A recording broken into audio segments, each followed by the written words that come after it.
If I told you to picture a smart person, who would come to mind? It may be someone like Einstein or Newton if you're knowledgeable about science. It could also be any of the trending American tech billionaires if you equate earning power to brain power. Or it could be someone that you know who you feel like knows everything, no matter what you tell them. But why aren't you on that list? In this video, I'm going to share 6 steps on how you can become even smarter and 1 tip at the end of how you can become even hotter starting today. Let's jump into it. Step number 1, when you're in conversations, ask for operational definitions. Words mean different things to different people. So asking, can we get an operational definition for whatever you're talking about? If they throw out a term, just make sure that the two of you know exactly what you're talking about. For example, I named this video Getting Smarter and Hotter. So what exactly am I talking about? What does it mean to be smarter? Can we have an operational definition for that? So with this definition of smarter, we're going to go with the definition for intelligence, which means the ability to acquire and apply your knowledge and skills. So that's exactly what we're going to be talking about today. With that, you'll never have to figure out if you are saying something that doesn't make sense to the other person because you've established at the beginning what the operational definition is. Step number 2, admit when you're not an expert in things. I think with the age that we're in, a lot of people feel like they have to have an opinion on something. And with that, a lot of us don't actually know what we're talking about. Even if you fit the demographic or have something about you that could kind of relate to the topic, it doesn't necessarily mean that you're an expert in it. So it's okay to admit that. If someone asks you a question in something that you don't have domain level expertise in, it's okay for you to take a second back, especially if it's in a public forum such as a podcast or even on social media, to say, I don't know if I have domain level expertise in that, so it may be irresponsible for me to share my opinion. However, if you'd like for me to share my experience, I can do that.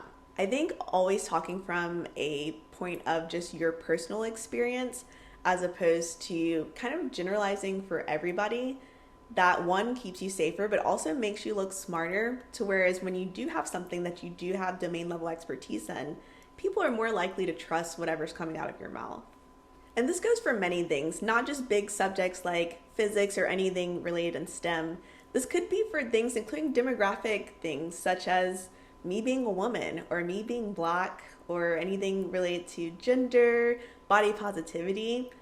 There are certain things that I can talk to from my experience, but I don't have a degree in African American studies or gender studies. So for me to just go sweepingly saying that I know everything on certain subjects, I don't. And I would never try to just go out of my way to speak on things that I don't know about. However, it is on me to become more knowledgeable about those things, which takes us to our next step. Step number 3, become more curious. If you constantly find yourselves wanting to give your opinion on things or just your knowledge on something, make sure that you write it down.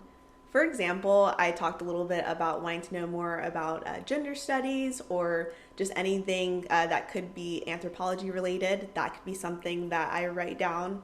In addition, more newer or deep tech things, as well as with AI, I think a lot of people know about ChatGPT, but it does get deeper than that, and machine learning, etc., to where I could just come up with a list of things that interest me just by being curious and seeing what kind of sticks from there. And then step number 4, and I like to call this your NVIP, which is your minimum viable intelligence plan. So I would encourage you to create a plan, and the reason I called it this is in business, you have something called an MVP, your minimum viable product, which is just kind of like the bare bones thing that you can create in order to prove out that what you're about to create is actually something that people want. So with the minimum viable intelligence plan, you're basically putting together from that list of things that you're curious about, the things that you truly want to understand, making a small list and a syllabus so that you can learn about it in the quickest way as possible, and then start digging deeper as you decide that you actually want to learn and study that matter. Then number 5 is to find the tools to actually study whatever it is that you put on your MVIP. For example, with AI and machine learning, you don't want to just go to ChatGPT. There are people that have created amazing courses, some that are free as well as paid for, that you could go and really just apply things that you start getting curious about so that you can learn and actually start building things in the space. And you can do that for pretty much anything. Like, we're living in a great time right now. You can go online and do things for free.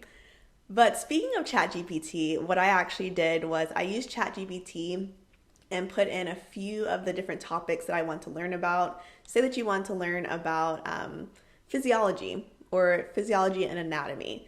You can go into ChatGPT and ask it to create a syllabus for a anatomy and physiology 101 course, and it'll do a pretty good job of just like a comprehensive list of different subjects you can do. And then I would take that, come back to YouTube or Udemy with someone that you really trust and just start learning those, or buying textbooks afterwards if you can afford to, or if you like textbook learning, so that you can learn just a little bit more. All right, step number 6. So now you know exactly what you're curious about, you know what you want to learn, and then you started actually learning it.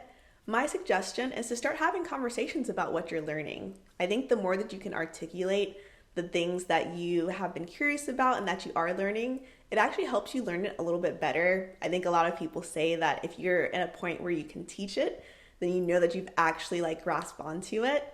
And like, we're in the real world. It's not school to where like you have a test at the end of a semester. So you can just keep learning. You could learn whatever you decide that you want to and come back to it if people ask questions about it, and just like keep applying your knowledge that way. I feel like this is the easiest and most natural way for people to learn outside of school. And for the last tip, your one tip for you to be hotter, and this is something that is guaranteed to help you get hotter. I can almost guarantee you this is the quickest way for you to get hotter. Please don't hate me. Well, that also brings us back to step number 1, which is operational definitions. You are going to get hotter. It just will be in a way that maybe you didn't expect it. Definitely by degrees, as opposed to something that's more subjective as looks. So if you enjoyed this video, I would love if you took some time to just give this a thumbs up. Also leave in the comments, because I'm kind of trying to trick the internet with my little clickbait of the smarter and hotter tip. So if you could just play along with me in the comments, you could say something along the lines of just like, oh, I feel myself getting hotter already, or wow, that tip was really gonna work. I don't know. Something like that in the comments. It would really help me out. Also, I just want as many people as possible to find this video so that they're more interested in just learning how to think more practically, as well as just improving their skills when it comes to learning in general. I also have lots of videos on STEM on this channel, so please just share it so I can get more people who are into STEM. Thanks so much for watching, and I'll see you in the next video.